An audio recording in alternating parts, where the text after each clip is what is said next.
Hello everyone. So in this lecture we will be discussing about the longest common subsequence between two strings.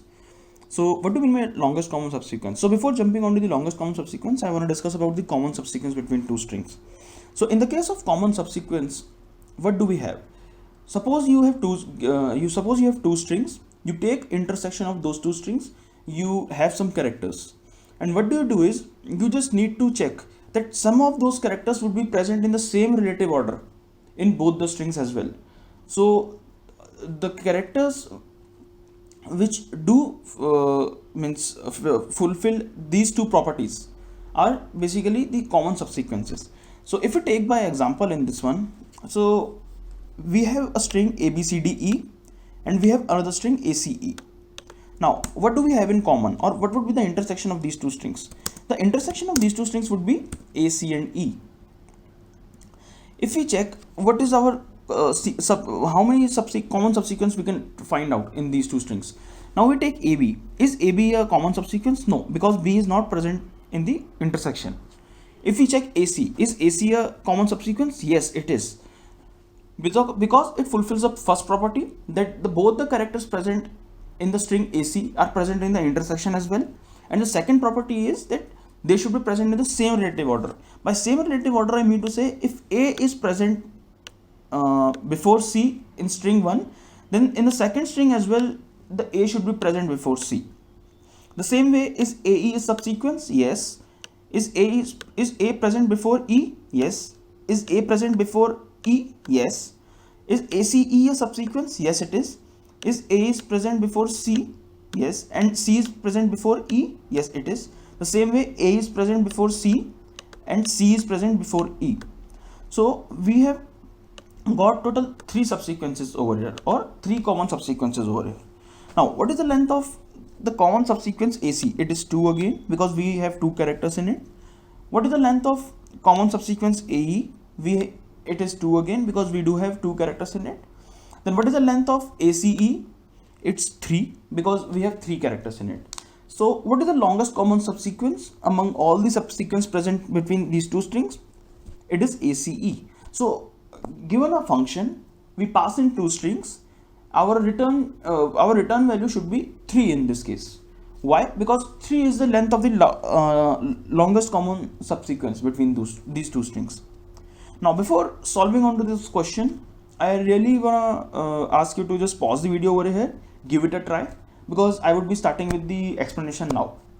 Now there are some cases for which we would be building our recurrence relation. There are 3 base cases which I can directly see over here. And what are those 3 base cases?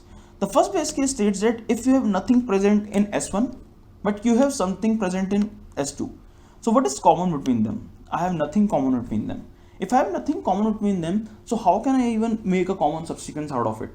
So if I cannot make a common subsequence out of it, so the longest common subsequence between those 2 strings, or in this case empty S1 and something in S2, is 0.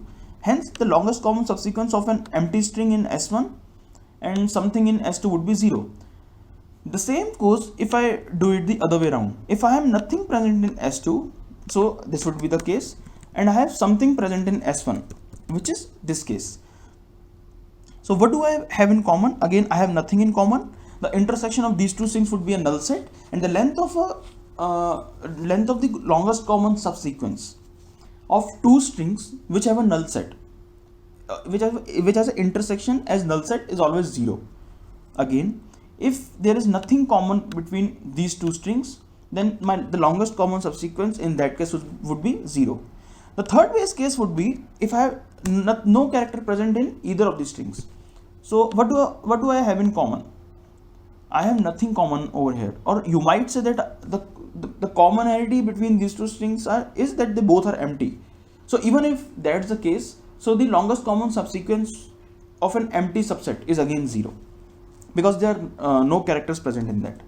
Now the other 2 cases would be that if both the characters which I am comparing, they do match, and the other case would be if both the characters which I am comparing, they do not. So for these cases, we need to go through the development of our recurrence relation. Now coming on to this snippet of our recursive tree. The recursive tree in this case would be quite large. So I have just shown you a part of the recursive tree such that we can see the optimal substructure property of this problem, and we can see our base cases and also the overlapping subproblems over here. Now we are given two strings, S1 being ABCDE and S2 being AEC. From now on I would be calling the longest common subsequence as LCS, so please keep a note of it. Now in the LCS we pass four parameters. The first parameter would be a pointer or reference to our string S1 or the first string. The second parameter would be a pointer or reference to our second string. Now what does this 4 and 2 signify? This 4 signifies the last index present in the first string, and this 2 signifies the last character present or the last index present in the second string. So how do we start with our algorithm? What do we do is we just start comparing the characters. So if I compare the character present at index 4 of string 1 and the character present at index 2 in string 2, what do I see? Is this E and C equal? No, they are not. So how shall I find the LCS in this case? What I do is I just ask, okay, just tell me what is the longest common subsequence between the remaining characters of S1 and all the characters of S2, and just tell me the longest common subsequence between all the characters in S1 but the remaining characters of S2. I will take the max out of these two recursive calls, and that would be my result to the complete problem. So what do I see over here?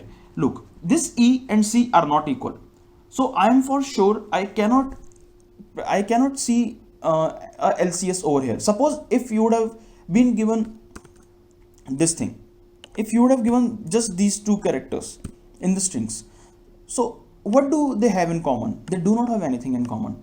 So for sure I cannot add this E or this C into the longest common subsequence only on the basis of these two characters. So what I need to check?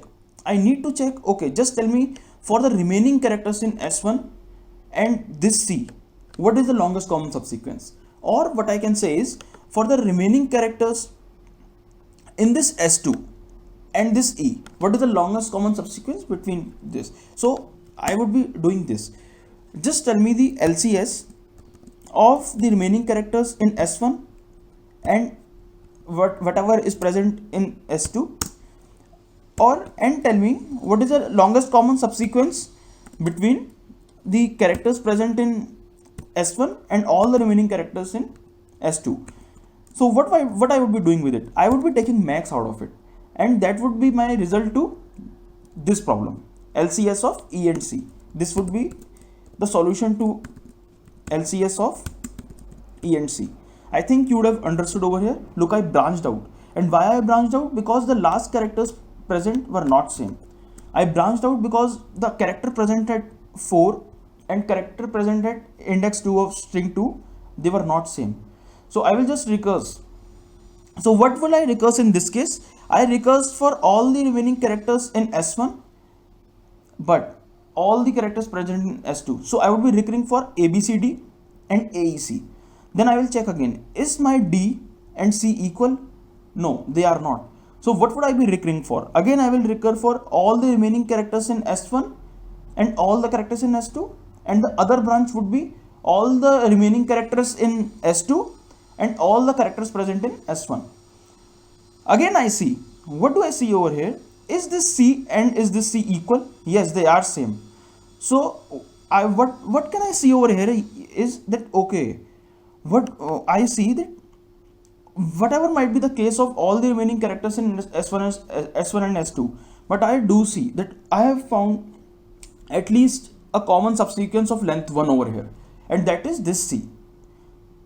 The same way what I would be doing is, if I see the characters are same, so what do I check? I recurse for all the remaining characters in S1 and all the remaining characters in S2, and I just add 1 to it. Why I added 1? Because it means that, okay, whatever might be the case, even if I get a 0 over here, even if I get 0 in the case of all the remaining characters in S1 and all the remaining characters in S2, but I have at least a longest common subsequence of 1 due to this, due to the presence of this C. So what would I be recurring for then? I would be recurring for AB and AE, because there is no need for again branching out, because both the characters were equal in this case. So I will check again, is this B and E equal? No, they are not. So what would I be recurring for again? I will be recurring for all the remaining characters in S2 and all the characters present in S1, and then the second branch would be, I will recur for all the remaining characters in S1 but all the characters present in S2. Again, differentiate between all the remaining characters present in a string and all the characters present in a string. All the remaining characters present in a string means excluding the index which I am currently on. So if I say all the remaining characters in S1, so it means only A, because it is the only remaining character. But if I say all the characters in string S1, so it would be AB. Now I branched out again. What do I have over here? I have AB and A, and this is A and AE. So what do I see again? Is this B and is this A equal? No, they are not. So I would be recurring for all the characters present in S1 and all the remaining characters in S2. The second branch would be all the remaining characters in S1 and all the characters present in S2. So what do I have in this branch? It would be AB and an empty string. Look, I hit my base case. Now what does this base case state? This base case states that I have an empty string on one hand, whereas I have a string present with some characters in second. So what is common between them? There is nothing common between them, and if there is nothing common between them, then the longest common subsequence of these both strings would be 0, or the length of the longest common subsequence between these two strings would be 0. Hence I would be returning 0 from this call. In the second case, what do I see? Is this A and A equal? Yes, they are. So the same way I would add 1 over here, due to the same reason I added 1 over here. And I will be recurring for all the remaining characters in S1 and all the remaining characters in S2. Again, it states that look, I found at least a length of 1 over here due to the same value in both the indices. And just tell me what is the longest common subsequence of all the remaining characters in both the strings, and I will just add 1 to it. So if I just recur for all the remaining characters in string 1 and string 2, it's an empty string. So again I hit a base case where both the strings are empty. So I would be returning 0 again, because the longest common subsequence of two empty strings is 0. In the second case, what do I check? Is this A and E equal? No, it isn't. So I would be recurring for all the remaining characters in S1 and all the characters present in S2. So what do I see? I again hit a base case. And what is this base case? An empty string in S1, whereas I do have some characters present in S2. So what is this? What should I return over here? So I would be returning 0 again. Now the second case would be LCS of S1, S2 and AA. Now, can you see the overlapping subproblem over here? Yes, we solved this recurrence over here as well. So look, this is a perfect example of solving the subproblem again and again. So again I would be returning 1 over here. So this value, this function call would have a value of 1, because max of 0 and 1 would be 1. So we have a 1 over here. Max of 0 and 1 would be 1 over here. Max of this one and this one would be 1. I would be sending 1 over here. So this call would be 1 plus 1, 2. We have a 2 over here. LCS of ABCD and AE would be 1, because we have an intersection of 1 only. If I take intersection of ABCD and AE, what do I have? I have only a single character same over here. So the LCS would be 1. So, and what I had over here, the max of LCS of ABC AEC and LCS of ABCD AE, it would be 2, because the ABC AEC would be returning me 2. So max of this 2 and this one would be 2. So this call would be having 2. What about this call? Again, this call would be having 2, because I do see two characters as in intersection A and E, and they are also present in the same relative order. So if I just open up the recursive tree for this call, I would be getting a 2 over here. I got a 2 over here. So the max of 2 and 2 would be again 2. Hence, this call would be having the answer as 2. And this was our topmost case. So we solved our problem with the help of bottom up but in the way bottom up. Now, what do we see? We do see some overlapping subproblems. Okay, then we can say it might be solved with the help of DP because it has the recurrence relation has some overlapping subproblems. The second property which it needs to fulfill is the optimal substructure. Now, can we solve this bigger problem with the help of smaller problems? Yes, we solved it because we again dug down within the recursive tree and we saw that these whatever the values were there in the base cases, with the help of those values we solved some recurrence calls, and with the help of those recurrence calls we solved other recurrence calls. So we can see that with the help of these base cases I built up the complete answer for the intended string. So we do see a optimal substructure as well, because the answer to all my subproblems combined would be an answer to the complete problem which I was asking for. So we do a optimal substructure. We do see a optimal substructure over here. We do see overlapping subproblems. So this is a perfect example of solving a question with the help of dynamic programming. So we will just look how do we solve this question with the help of dynamic programming. In the next lecture we will be developing the code. We will be coding. We will go through the code. It would be far more easier for you to understand about the overlapping subproblems and the optimal substructure of this problem, and how do we build our DP table, or with the in this case we would be applying tabulation over here with the help of this recurrence relation. So meet you in the next lecture.